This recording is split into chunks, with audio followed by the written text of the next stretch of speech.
Hi, I'm going to demonstrate how to change out the lock sets in ASP handcuffs. The lock sets are interchangeable. They come in a standard yellow single pawl, a green triple pawl, and blue high security that uses a special key. I've got a pair of the new ASP Ultra handcuffs. I'm going to pop out the lock set. There's a small square hole on one side.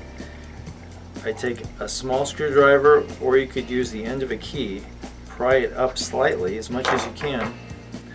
Take another small screwdriver and pry up the end. And there it pops out.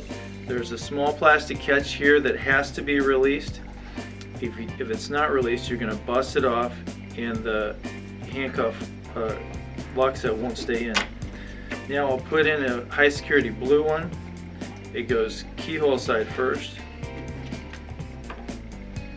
Tap it in with a screwdriver and ratchet it through.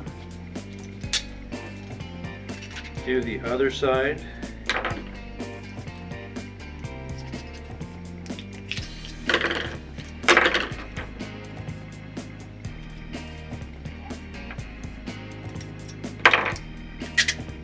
Ratchet it through, and now they work with a high security key. And that's how to swap out ASP lock sets.